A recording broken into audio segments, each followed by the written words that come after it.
Catus, Maximus here.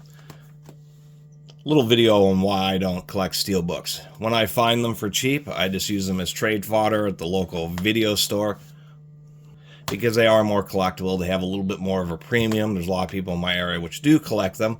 And so something like this, I can get like, heck, I can get $5 in trade, which is a huge amount because I like to collect Blu-rays and really been getting into 4K. So that's a pretty good trade for something that I personally have come to not like very much.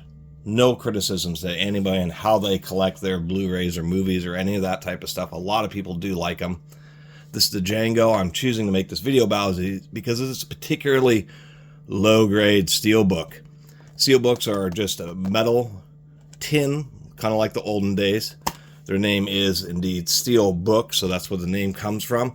This is a basic one, so we don't have printing on the inside. And we just have our single Blu-ray. So you're just, in this case, getting the Django Unchained, just in a special case, which also doesn't even have, like, unique graphics. I mean, a lot of them, they do a lot of work on the artwork on the steelbooks to make them more enticing. And they include whatever would have been the normal blue case deluxe editions. So I have less than 10 of them.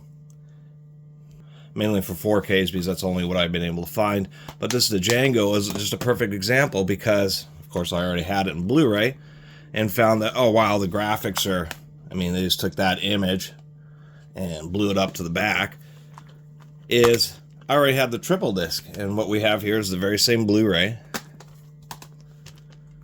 We have the DVD, so you'd think, well, if it's a steelbook, at least it would come with the DVD. But this triple disc set has this bonus disc, which is the Django Unchained reimagining the spaghetti western, a making of documentary.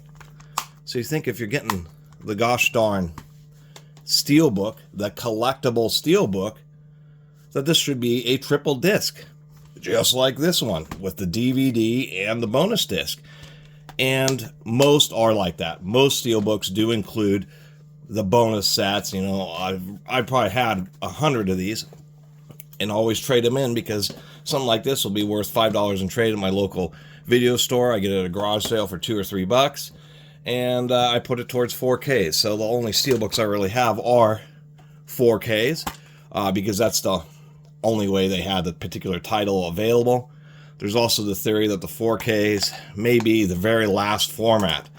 There's a standard for 8K discs, but 4K disc sales are already so low that there just is no confidence that there'll ever be a 8K quote-unquote physical media format. 4Ks will be the last of it, so getting something like a steelbook for 4K is just a little bit more justifiable.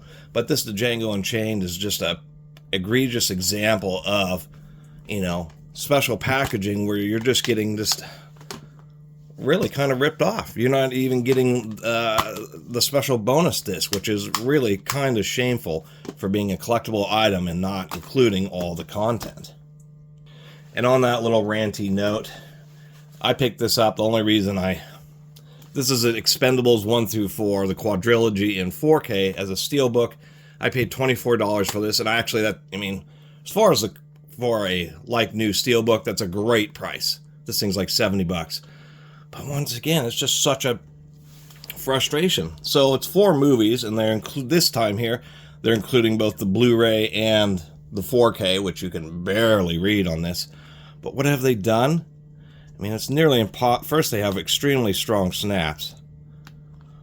But they've done this whole jive where they stack discs, single spindle stack. There's 4 discs on each of these spindles.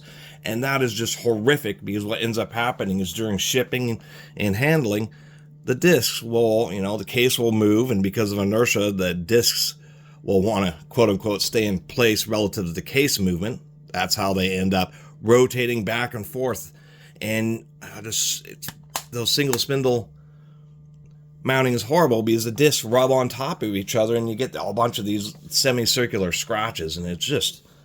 And I thought, for crying out loud, for a steelbook, they should have just not included the Blu-rays, made it all triple layer 4K discs instead of double layer discs, and put the Blu-ray special features on the 4K discs, and then had a system like this where they had 2 discs here, 2 discs there, so they're all nice and separated, much less likely to get scratched. Instead, they're selling you this steelbook, which retails for $70, and there's an extreme likelihood that people who receive and pay that money for this steelbook, because they're cramming 8 discs into one case on these single spindles, they're going to end up with scratch discs. Brand new out of the package. So that's another rant about it, is just steelbooks I think are okay in 4K just because it may be the quote-unquote final editions. A lot of times it's just lame like this. I mean, I got it for cheap, but I would have been real angry. I would have sent it, if I paid $70 retail for this and saw that there are single spindles, I would have just sent it back. In situations like this where you're actually getting chinsed, where the steelbook actually contains less than their regular collector's edition. And I do like, having good collections, like Wally here, 4K, which of course came with both its Blu-rays, and a little set that I put together, which is a combination of the collector's DVD and Blu-ray. So we have the digital copy, double Blu-ray, double DVD, and something random I found, which is the Wally CD-ROM press kit, which is not that common of an item for this movie. So that's kind of how I like my collections, is really, rather than fancy cases, I'd rather have just all the kind of different discs or special stuff that they may have released, like a CD-ROM press kit, because that offers me a more complete media experience for collecting for the content, rather than collecting metal tins that may look slightly cooler on the shelf, but don't offer any difference as far as the actual content that you're after. Anyway, thanks for watching.